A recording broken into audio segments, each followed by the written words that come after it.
संसार का कोई भी मानव हो, कौन जाति का है, कौन समाज का है, कौन वर्ण का है, के दरवाजे पर वो नहीं, वो तो केवल एक ही चीज देखता है कि इसके मन में भाव, आपकी शुद्ध भक्ति की, आपके हृदय की निर्मलता कितनी, आपके हृदय की सहजता कितनी। और ये सहजता, ये निर्मलता, ये भक्ति, ये विश्वास हमें शिव के करीब में लेकर, भगवान देवाधिदेव महादेव के करीब में लेकर, जब भरोसा दृढ़ होता है, विश्वास दृढ़ होता है, तब शिव नजदीक होता है। आज दुनिया के लोगों ने शंकर जी को क्या समझ कर रखा है कि वो हमारी एटीएम की मशीन है। एटीएम की मशीन जानते हो आप लोग? जम के तो बोलो। हाँ, क्या होता है उसमें से?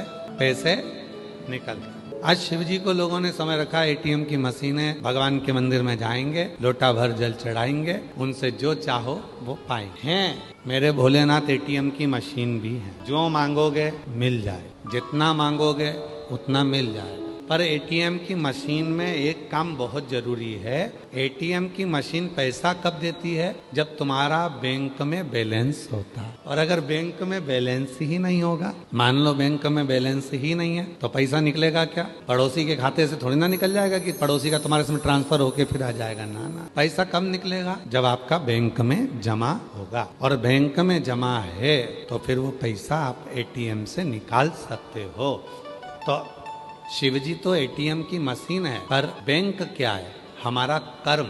जब हम अच्छे कर्म करते हैं तो हमारा पैसा पुण्य का जमा होता जाता है और हमारा भोलेनाथ देता चले जाता। हमारा पुण्य, हमारा सत्कर्म, हमारा भजन, हमारा कीर्तन, हमारा मंत्र जाप, ये हमारी मशीन, ये हमारा पुण्य ही हमारा बैंक। करो जमा। अरे कभी प्यास को पानी पिलाया नहीं, बाद अमृत पिलाने से क्या फायदा। कभी भूखे को भोजन कराया नहीं, दान लाखों का करने से क्या फायदा। मैं तो मंदिर गया पूजा पूजा करते हुए ख्याल आ गया। मैं तो मंदिर गया पूजा की, पूजा करते हुए ख्याल आ गया। कभी माँ बाप की सेवा की नहीं, सिर्फ पूजा रचाने से क्या फायदा। शास्त्र कह रहा है हमारा पुण्य हमको एकाग्रित, और जब हमारा पुण्य एकाग्रित करोगे, पुण्य एकाग्रित करो, तब शिव तुम्हें देने में पीछे नहीं है। एटीएम से पैसा निकालना है तो बैंक में जमा करना पड़ेगा। भोलेनाथ जी से अगर कुछ चाहिए तो अपना पुण्य इकट्ठा करना पड़ेगा।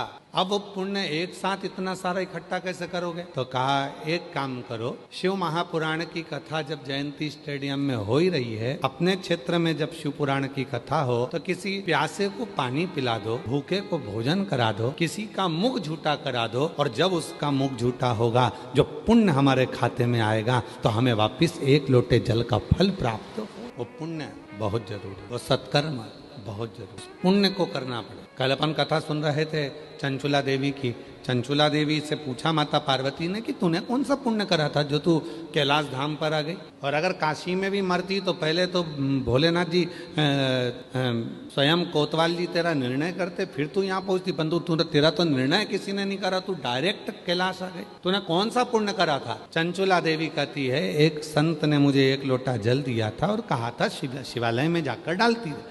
मैं डालती रही, मैं इसलिए डाल रही थी कि मेरे पति को प्रेत योनि से मुक्ति मिल जाए। पर पति की प्रेत योनि से मुक्ति मिल जाए ये तो समझ में नहीं आया, और मेरे मंदिर आते हैं पांव फिसल गया, मेरे प्राण चले गए और मैं तुम्हारे पास में आ गई। कहा पार्वती जी मुस्कुराकर बोली, शिव मार्ग बताते हैं, तेरे पति के प्राण इतने सरल नहीं थे प्रेत योनि से छूटना, उसके लिए तो यहाँ आई है, और यहाँ बैठकर जब कैलाश में शिव पुराण की कथा श्रवण करेगी तब तेरा पति प्रेत योनि से मुक्त होगा। ये मार्ग शिव ने ही बताया, शंकर ने ही। ये मार्ग कोई दूसरा नहीं बताया, ये मार्ग बताए हैं भगवान शिव, ये मार्ग बताए हैं भगवान ओघड़दानी। कौन मार्ग बता सकता है? स्वयं शिव। पुण्य एकत्रित करो, और जब तक आप वो पुण्य को एकत्रित नहीं करते हो, जब तक आप वो पुण्य अपने पास में एकत्रित नहीं होता है, तब तक जीवन में वो सुख का अनुभव हो ही नहीं सकता।